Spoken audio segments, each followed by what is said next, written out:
다음은 기본적으로 이제 몸에서 이제 발생되는 노폐물이라고 생각하시면 되는데요. 그럼 이 노폐물이 왜 발생하는지에 대해서 생각을 해볼 필요가 있습니다. 우리 몸은 크게 이제 소화 과정에서 노폐물이 발생하게 되는데요. 노폐물이 많이 발생하게 되면 이제 신장의 기능을 통해서 노폐물이 이제 배출이 되게 됩니다.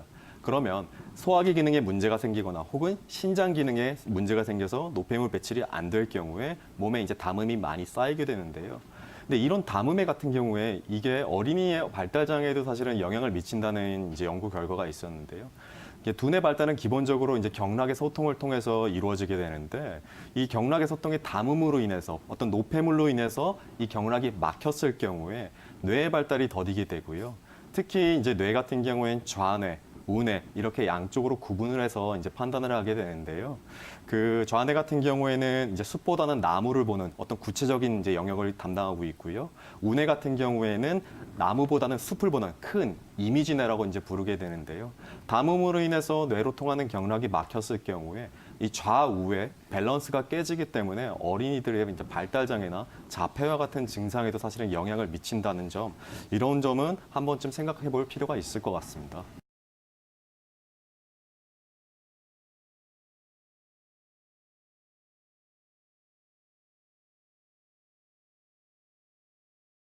담음에 대해서 간단히 한 가지만 제가 말씀을 드리면 동의보감에서 십병구담이라는 얘기를 했습니다.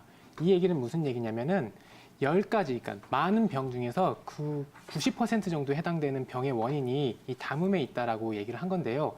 그만큼 이 담음이라는 것의 중요성을 이 동의보감에서도 강조했다고 할 수 있습니다. 이 담음으로 인해서 실제로 우리 몸에 나타나는 증상은 첫 번째, 몸이 무겁다. 몸의 체액순환이 안 되어서 자꾸 몸이 붓습니다. 자고 일어나도 자꾸 몸이 찌뿌둥하고 개운치가 않고요. 이유 없이 몸이 자꾸 힘들다는 느낌이 나는 이런 증상을 말씀을 드릴 수가 있고요. 두 번째로는 두통이 자주 나타난다. 그리고 이유 없이 어지럼증이 나타난다는 것을 말씀드릴 수가 있습니다.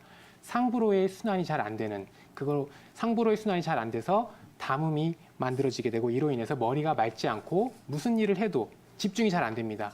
아마 학창 시절에 대부분의 경우 책을 자꾸 읽어봐도 계속 같은 페이지를 보는 경험을 하셨던 분들이 있을 거예요. 그게 무슨 얘기냐면 머리가 그만큼 맑지 않다는 뜻이거든요. 상부로의 순환이 안 좋다는 얘기를 할 수가 있는 겁니다. 그 다음 말씀드릴 수 있는 게 소화기의 문제로 인해서 나타나는 증상들입니다. 배에서 자꾸 물 흐르는 소리가 난다라든지 자꾸 트림이 나면서 꺽꺽거리는 이런 현상을 나타내는 분들, 그리고 속이 쓰리고 그 다음에 병원에서 내시경 검사를 해봤는데 별다른 이상은 없다고 얘기하는데 자꾸 속은 불편하신 분들이 있어요. 이런 분들이 소화기에 문제가 있어가지고 순환이 잘 안 돼서 담음으로 인해 가지고 증상이 나타나는 것들이라고 얘기할 수 있고요. 그 다음으로 말씀을 드릴 수가 있는 게 가슴 답답하다고 말씀하시는 분들이 있습니다. 특히 가슴, 우리가 환자분들이 대부분 가슴하고 이 심하부를 잘 구분을 못 하시는데 그냥 뭉뚱그려서 가슴이 답답하다고 말씀을 하시는데 이 경우에 생각보다 소화기의 문제로 인해 가지고 이 담음으로 인해서 이 답답함이 나타나는 경우가 있을 수가 있어요.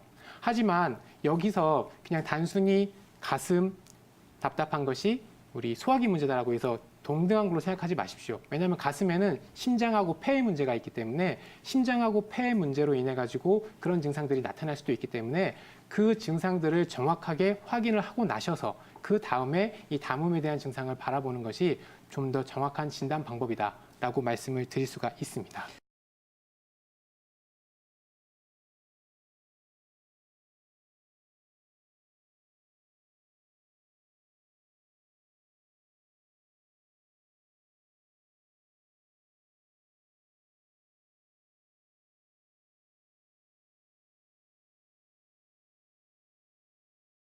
담음의 증상들은 앞서서 잘 살펴봤고요. 네. 젊은 여성들의 경우에 가장 많이 걸리는 담음증에 대해서 한번 설명을 드릴게요. 이게 담적이라고도 이제 알려져 있고 담음이라고도 알려져 있고 위주신경성 실신이라고도 알려져 있고 뭐 여러 가지 병명이 붙어서 돌아다니는데 일단은 멀미랑 굉장히 비슷하다고 생각하시면 됩니다. 일단 어지럽고요. 메스꺼리고요. 목 밑에 여기가 뭔가 걸린 것처럼 생겼는데 삼키려고 해도 삼켜지지 않고 뱉으려고 해도 뱉어지지 않고 이런 증상이 생기게 되고요. 입맛은 뚝 떨어지게 되고요. 요 명치 아래가 꽉 막혀서 뭔가 먹고 싶지도 않고 답답하고 이런 느낌이 지속이 되고요. 누가 눌러도 엄청 아프고요.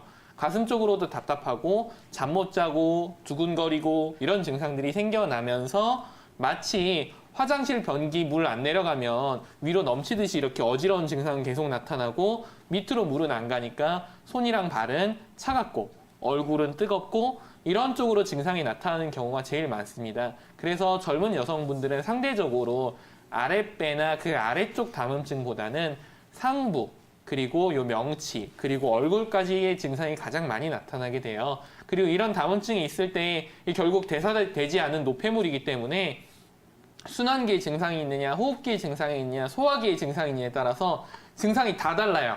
다 다르기 때문에 많은 분들이 생활 습관에 있어도 굉장히 헷갈려 하십니다.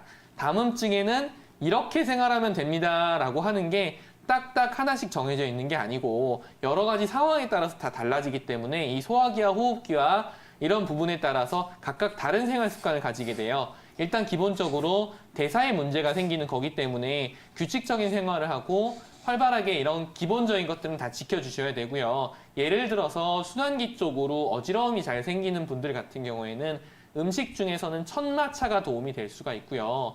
마사지 요법 중에서는 이쪽에 SCM이라 그래서 요 앞쪽에 있는 근육이 있습니다. 요 근육을 마사지 해주시면 도움이 많이 되고요. 소화기랑 같이 관련이 된 경우에는 배 쪽을 따뜻하게 하고 마사지를 해주시는 것들이 도움이 굉장히 많이 됩니다.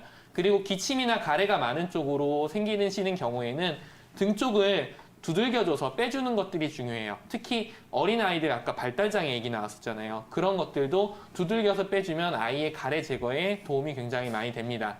그리고 빈속에 쓰림이 있거나 속쓰림이 심한 분들은 스트레스를 풀어주는 것도 중요하고 숭늉을 드셔주시면 좀 도움이 되고요. 가슴 답답이 심하거나 잠을 잘 못 주무시는 분들도 이걸 두들겨서 소통을 시켜주시면 좋습니다. 그래서 두들기면서 숨을 후 하고 쭉 내쉬면서 내 안에 나쁜 것들이 나가고 스트레스는 나간다라고 생각을 해주시면 굉장히 좋고요. 무엇보다 중요한 것은 이 모든 방법들 내가 고민할 게 아니라 한의원에 가셔서 전문가의 상담을 직접 받아보시고 하신 것이 좋을 것으로 생각됩니다.